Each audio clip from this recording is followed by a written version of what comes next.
ناظرین کرام، اگر تاریخ کے اوراق پر نظر ڈالی جائے تو یہ معلوم ہوتا ہے کہ جتنے یہ یہودی اور عیسائی علماء تھے اور جتنے کاہن حضرات تھے، وہ نبی کریم صلی اللہ علیہ وآلہ وسلم کی آمد سے پوری طرح واقف تھے، باخبر تھے۔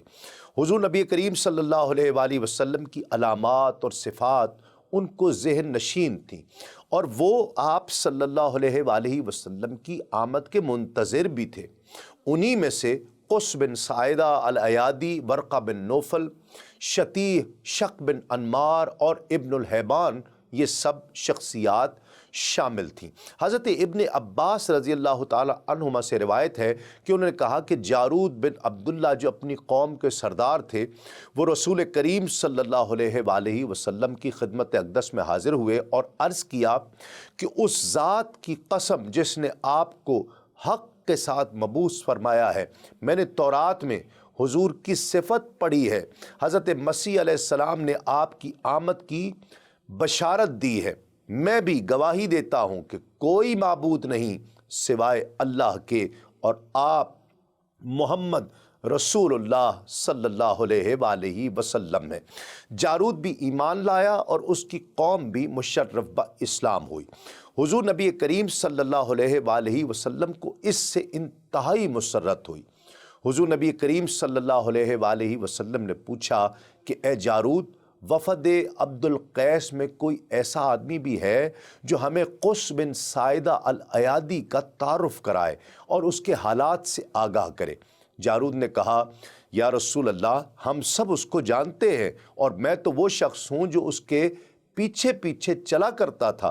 وہ عرب کے ایک شریف قبیلے کا ایک شریف فرد تھا، اس کی فصاحت مسلمہ تھی، اس کی عمر 700 برس تھی، اور اس نے حضرت عیسیٰ علیہ السلام کے حواریوں میں سے سمان کی صحبت کا شرف بھی حاصل کر رکھا ہے۔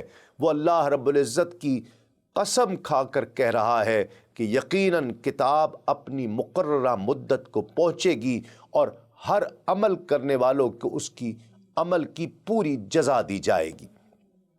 نبی کریم صلی اللہ علیہ وآلہ وسلم نے فرمایا کہ جارود، اب تم صبر کرو، میں اس کو بھول نہیں سکتا۔ میں نے اس کو سوق عکاظ میں خاکستری رنگ کے اونٹ پر دیکھا ہے۔ وہ گفتگو کر رہا تھا جو شاید مجھے پوری طرح اب محفوظ نہیں ہے۔ حضرت صدیق اکبر رضی اللہ تعالیٰ نے عرض کی کہ یا رسول اللہ، میں اس دن سوق عکاظ میں موجود تھا، اور جو خطبہ اس روز اس نے دیا وہ مجھے پوری طرح یاد ہے۔ آپ نے وہ خطبہ بارگاہ رسالت میں عرض کر دیا جس میں عقیدہ توحید اور روز قیامت کے بارے میں قس نے اپنے خیالات کا اظہار کیا تھا۔ ناظرین کرام، اسی طرح زید بن عمرو بن نفیل بھی ان خوش نصیب خوش بخت توحید پسند گروہ میں سے ہیں جنہوں نے گمراہی کے اندھیری رات میں بھی حق کا دامن مضبوطی سے پکڑے رکھا ہے۔ یہ اپنے اہل وطن کے مشرکانہ عقائد سے بچپن سے ہی متنفر اور بیزار تھے۔ یہ نہ ان کی پوجا کرتے تھے اور نہ ان کے لیے جانوروں کی قربانیاں دیا کرتے تھے۔ علامہ الفاقہی نے اپنی سند سے عامر بن ربیعہ سے روایت کیا کہ میری ملاقات زید بن عمرو بن نفیل سے ہوئی جب وہ مکہ سے نکل کر ہرا کی طرف جا رہے تھے۔ انہوں نے مجھے کہا کہ اے عامر، میں نے اپنی قوم کے باطل عقیدے کو ترک کر دیا ہے اور ملت ابراہیمی کا اتباع اختیار کر لیا ہے۔ میں اس خدا کی عبادت کرتا ہوں جس کی حضرت اسماعیل علیہ السلام اس کعبے کی طرف منہ کر کے عبادت کیا کرتے تھے۔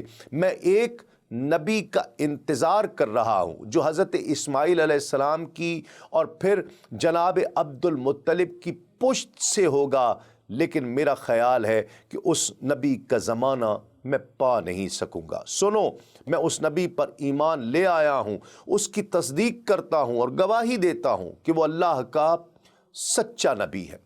واقدی کی روایت میں یہ بھی مذکور ہے کہ انہوں نے عامر کو کہا کہ اگر تیری عمر دراز ہو اور تو اس نبی کا زمانہ پائے تو اس کی بارگاہ اقدس میں میرا سلام عرض کرنا۔ عامر کہتے ہیں جب میں مشرف اسلام ہوا تو میں نے اس کا سلام بارگاہ رسالت میں پیش کیا تھا۔ حضور نبی کریم صلی اللہ علیہ وآلہ وسلم نے ان کے سلام کا جواب بھی دیا اور اس پر رحمت بھی بھیجی۔